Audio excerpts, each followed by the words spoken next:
Stephan Hansen, Roman Haefelfinger, about to shoot.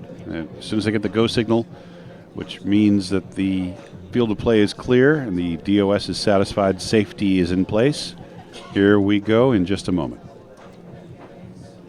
Yeah, a lot of great matches on the field. Looking down the brackets, if you're watching at home, take a look at. Why don't you update some of those for us? Just tell us some of the ones that you think are going to be particularly good. I think the obvious choice is one you and I just talked about. Yeah, so we mentioned Abhishek Verma and Adam Ravenscroft. And Steve, I'm going to call arrows while you go, so forgive me for interrupting. Sounds good. Yeah. Another interesting match, Gabriel Badenhorst against Demir Magazili. That's a 10 from Stephan. We have Mario 10X from his opponent. Good start. Roman, good start. Mario Vavro of Croatia against Ruben Blayendal of the Netherlands. Ruben's an unflappable character, I think. Yep.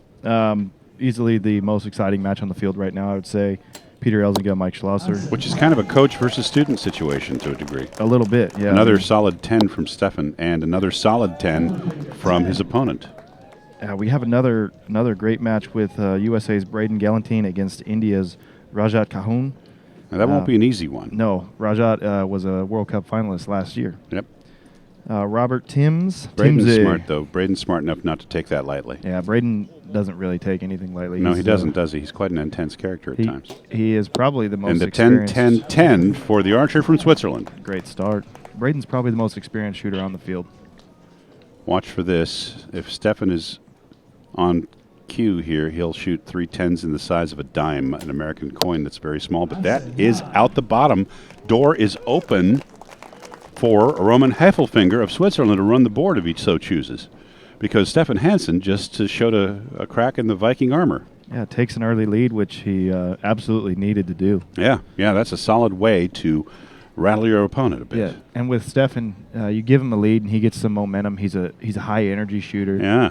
You're probably not going to get it back, but if you can nip him early on, you got a shot to hold on. Well, we are looking at our live feed again. Thank you, Juan Carlos Holgado, for fixing the computer. And I guess the first thing to do is to see if we can get a shout out from each country that's checked in right now. Where are you from? And show us, and we'll give you a shout out back here on our live webcast.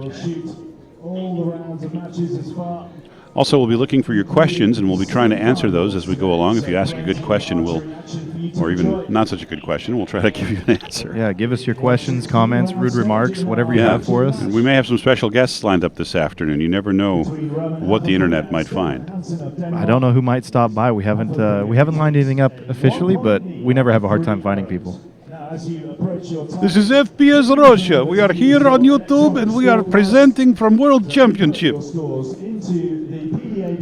Okay, maybe not. I just got a look from the... I know that look. I know that look. We're going to have fun. It's all good. Well, it's all about scoring as high as you can, as soon as you can, to try to keep the match ahead of your opponent. All right, I'm seeing here we have comments rolling in from Sweden, Norway, Philippines, Netherlands, Ireland, Netherlands again, Australia. We have Quentin Barrere, hi GT from France for me. We also have Perth, Australia. I believe we saw you watching yesterday, Josh. If I'm saying your name right. Hi France, hi Perth. Finland, Thanks India. for joining us. Happy you're here. Hope you're having a good time watching.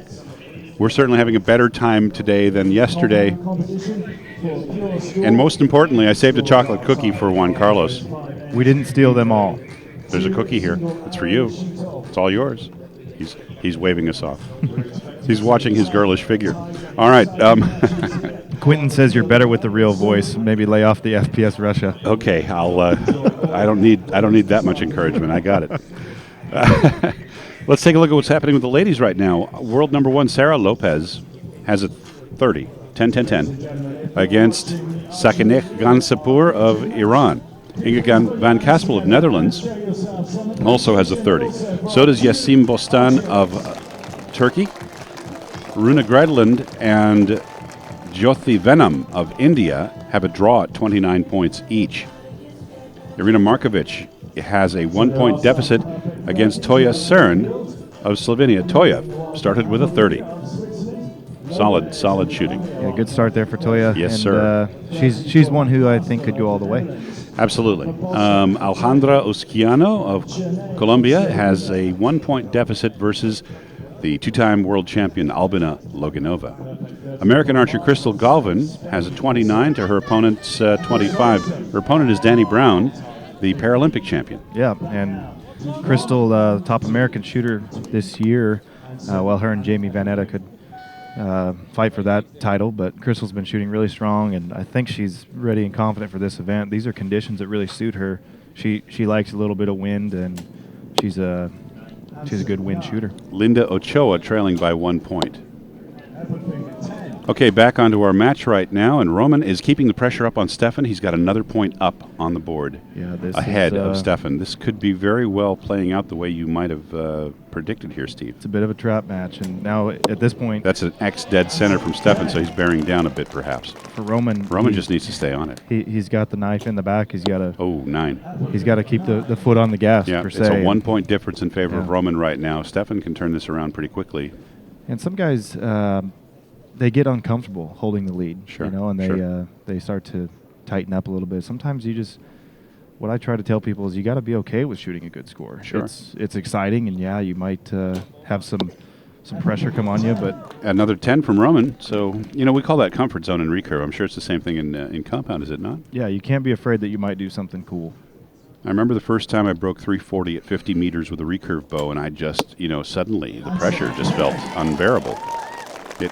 I can relate to shooting above your perceived level, because I was always like about a 330, 335 kind of guy, shooting a recurve at 50, and now here I'm looking, staring down the barrel of a 340, and I'm like, holy smokes! Yeah, I might do something cool, Yeah, and that's worse pressure. Yeah, and for most people, shoot archery long enough, they figure out once they start shooting a score in practice, it becomes a lot easier. Let's just take a look at a few more of the scores before they get updated. Just going to pick out a couple here. Sandrine Van Dionant and Katarzyna Slanska of Poland tied at 28 each. Naomi Jones of GBR and Natalia Avdieva of Russian Federation, 29 to 29. Tanya Jensen of Denmark had a 30. And so on to the compound men, and Abhishek Virma of India started out with a 30, as you might expect. George, we've got a good question here from Christopher S. He says, George, I have a question to you. What do you remember of Martinez Grove? He placed 4th in Barcelona. Yeah, Martinez Grove. Yeah. Thanks for the pronunciation. It's okay. So, of course, I remember Martinez. Martinez was one of the finest archers ever from Norway. The problem is, like some other countries. Ooh, we're on TV. Thanks, Juan Carlos. Martinez, by the way, a good friend and a great guy. He had all the potential in the world, but I'll be blunt and say I don't think he got the support that he needed to fulfill that potential, because his federation was one of those federations that was pushing for younger shooters to come in, and so Martinez lost opportunities to compete at certain events. They chose not to send him even though he was fully qualified, and that's got to quell your competitive spirit after a while. Yeah, I can't say I really understand that. I mean, it's great to develop young talent, but not on the world's biggest stage. They need to earn their keep. By the way, I found out the mystery of why Larry Godfrey's not here. Apparently his wife's expecting, and very soon, so congratulations. Best of luck, and sorry you're not here, Larry. We were looking forward to talking to you some more, but we'll see you again soon.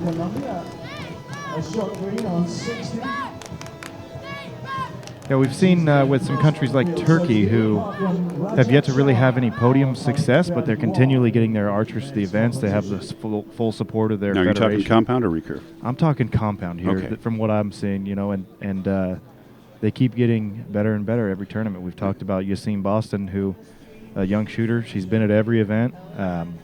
They seem to keep their team intact throughout the year, whereas a lot of teams will have an individual selection for every World Cup event. And Yassine continues to climb, and so do the rest of her teammates. No doubt. Let's cherry pick a few more matches here. We were talking earlier about Abhishek Virma and Adam Ravenscroft. Abhishek Virma with a 1-point lead right now. I know we've got a lot of listeners from India. Let's check on Rajat's score if we can. Will do.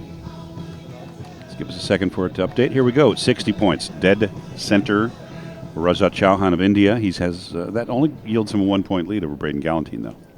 Yeah, that's unfortunately usually you have to shoot a 60 to maintain a lead over Braden. So the other match that's ends. kind of interesting. This is really fascinating. Peter Elzinga has a 1-point advantage over Mike Schlusser. 59-58. Back in action on our marquee match. Target 1, Stephan Hansen. Target 2, Roman Haefelfinger. Stephan just popped a 9, and Roman, it's a 9 just out. Just opportunity off. there, but Yep. just out. I would name off if I were Roman. Nope, this is a straight up hold. Yep. But he shot that one on the left. I wonder if he shaded it just a skosh. You know, Stephan just nailed one. 10 could be a points. situation where he spent the last 3 days holding off to the left, Oh, my word. You're not kidding. and now he's just Everybody kind of did. There's a cut. 10. X-ring. That'll play. It's 1 point up for Roman. The question now is, can he handle the pressure? Can he handle the pressure of being in the lead, like you alluded to earlier, Steve? Some guys just aren't comfortable there. I don't know if Roman is or not, but I know that I know Stephan is, and he just shot a 10. So Roman needs another 10 here to keep the lead. Here we go. Oh, not. Okay, so we have a draw. Yeah, that's a tough one. I mean, you want to, if you liken this to a basketball game, you want to start fast and finish fast each half. So what we always tried to do when I was playing hoops was get a good start the first 4 minutes, and then going into the second half, or finishing the first half, the last 4 minutes, you want to have a really good finish. And then the same in the second half, a good start to the first 4 minutes. Now, in archery, you know, you might look at that as this is somewhat of the halfway point, and the fourth end is really pivotal because if an archer has a 2-point lead after the It's fourth, momentum. yeah, if you have a 2-point lead after the fourth end, you know 3 arrows left. Really, all you got to do is shoot gold. You're going to get a 10, so it's a comforting thing. But for these two to be at a draw going into the fourth, this one's pivotal. I think this one decides it. Hey, you know, I've been talking about Martin Damsbo potentially being in the finals, but he's got to get past Amir Kazimpour of Iran, and they were drawn 58 all in the last as of the last end. Yeah, and Amir's a good shooter. I've seen some huge Really good scores shooter. come out of there. Their scores tend to go up and down significantly. Yeah. But you look at Shanghai, the whole Iranian team was over 700 points. Yeah, the Iranians are nothing to be trifled with when it comes to shooting high scores. They're really solid when they get their head down, and I think it'll be interesting to see how it goes. Yeah. So if you could move down a little bit to make some room for the 1 or 2 people who still want to find a seat, we would be very grateful. Thank you. Sarah Lopez was clean so far, and in just a few moments here, I'm going to flip the scope over. I got her target in sight. Unfortunately, the monitor's in the way. I'm going to have to reconfigure this setup.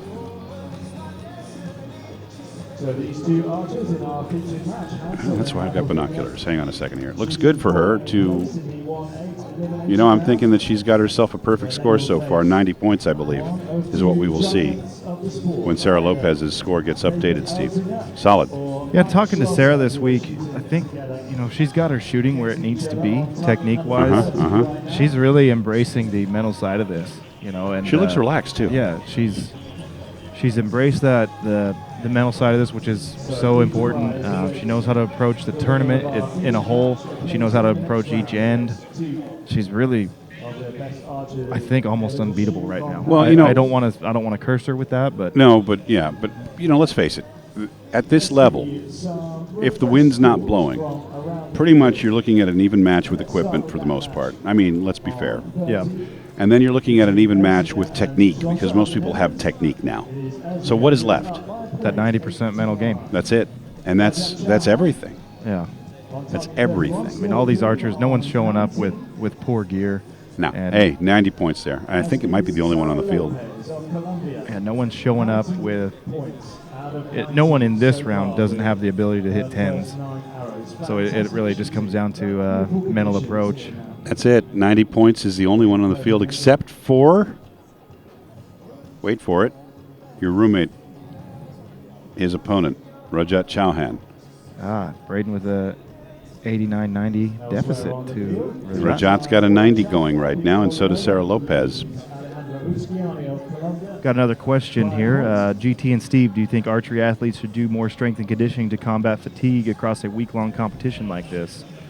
Yes, but mostly to give you more confidence as much as anything else. Yeah, I think the stronger you are, the better. Yep, gives you more confidence, that's it. Yeah, I don't think this is a game where you really need to be athletic or strong. It's not a sport of athleticism. Compound's a good equalizer. Recurve a little more, but still, it's not about how fast you are, how strong you are. It's about how smart you are. Right. I mean, strength on the recurve side definitely helps. But out here, you don't have to be big, strong, fast. They don't take 40-yard dash times or 10 points for Roman. Do a test on the bench press 10 to points see for who's going to Stephan. make the archery team. Yep, exactly. Well, actually, we used to have a 12-minute test. Had to run a certain distance in 12 minutes if you wanted to be on the U.S. archery team. I guess that's just to make sure you guys are doing something there in Chula Vista at the OTC. Exactly. Unfortunately, I ran my first one at 9,000 feet altitude. I thought I was going to die. All right, pair of 10s from Stephan Hansen, pair of 10s from Ref. Hey, I'm impressed with Roman. I am impressed with Roman Haefelfinger from the Swiss team. He is holding his own. Yeah, he's doing what he needs to do. This is pressure. And it's a student of Juan Carlos Holgado, baby. Juan Carlos is all proud. You know, he's all like, yes. He's got a big smile on his face. And he is happy. And 10-10-10. And they are even. This is great. 3 arrows to go. We might see a shoot-off here. Yeah, Stephan threw some big English on that last shot. He Danish. Gave it the onion, yeah. Danish. Yeah, so spun it in there, I suppose. It had one of those O's with a line through it, I think. Right. Yeah.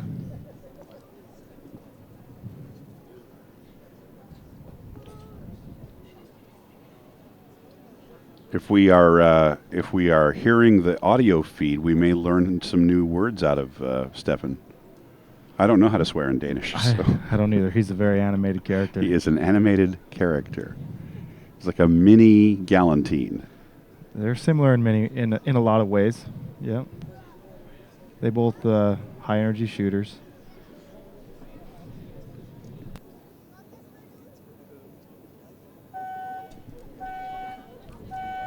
Both archers go 10-10-10, nothing to separate them. They both So have dead even draw. Let's 117 points. wait here as some of the scores come in. We get the quick update on our two featured shooters. They come up right away on the board as they have someone here handling the electronic scoring, which you probably see there at home. The other ones have to be punched in manually when the archers get to the target. So that's why there's a bit of delay. Otherwise, we'd be more than happy to tell you right away who's shot what. I'm going to throw an eyeball on Sarah Lopez's target, see if she's got that 90 up to a 120, and I would say no, she's down one. She's got another question here. Is it normal that the archers shoot at their practice targets? Yes, it is. Generally, if the target face isn't compromised, if the scoring lines aren't shot up to the point that it could be difficult to call an arrow that's close, they just remain there with the targets. But they do one thing to make sure. They mark the arrow holes. Yep, they mark the arrow holes in case of a pass-through. Yeah, and with the amount of rain we've had, a pass-through is definitely possible. We haven't seen any with these Danage targets. They've done well the whole weekend. Yeah, magnificent target butts, the Danage Dominoes, made by our good friend Eric Kornbeck, who's done so much in the sport with the results system as well. You know, he's created that domino results system that's used at these events, and it's a wired system, so it's generally pretty reliable. You know, you don't have to worry about a Wi-Fi signal, but it has its downside. There's a lot of cable involved, so it's a balancing act, right? Yeah, there's actually been times, I believe, where archers have, accidentally misfired an arrow and shot the cable. It did happen once. Arizona Cup. Yes. So, ladies and gentlemen, if you're We had an interesting issue at one of the USAT events this year where the whole system went down because an archer wanted to plug in their iPhone. Unplugged the system, plugged in their iPhone. Brilliant. And, threw off everything. You know, if that archer is listening to this right now, and you can imagine what they think. Oh. Let's get some updates here. Let's take a look at that Braden Galantine score. Rajat Kaham. I think that, I'm getting a feeling that Braden might be in trouble here. Yeah, Braden at 116, Rajat at 119. Looks like he's 3-point difference with 1 end to go. Yeah, generally you're not going to give up 3 points over 3 arrows. That hurts. That doesn't really unless happen. Rajat just blows up on the last 3 shots. Yeah. There's, there is always a flying body tackle. It's possible. It's possible. A Nancy Kerrigan situation. Now. I'd never even suggest such a thing. Sarah Lopez with a 119, and that's a 9-point advantage on her opponent. That's huge. 5-point advantage for Inga van Kaspel. 3-point lead for Yasim Bostan of Turkey. 2-point lead for Ms. Venom of India, Jyothi Venom.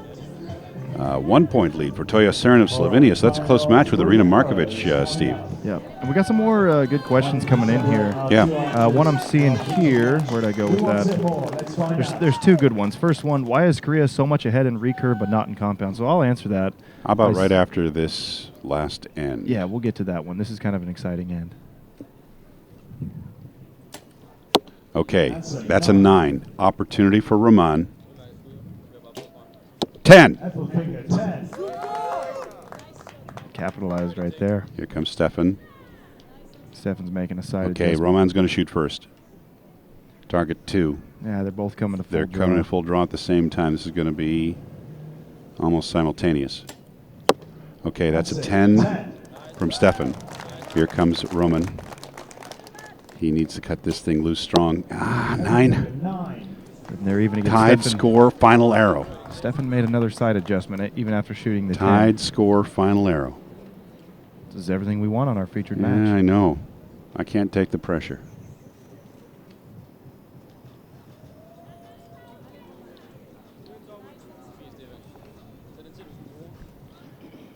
Both archers letting down there.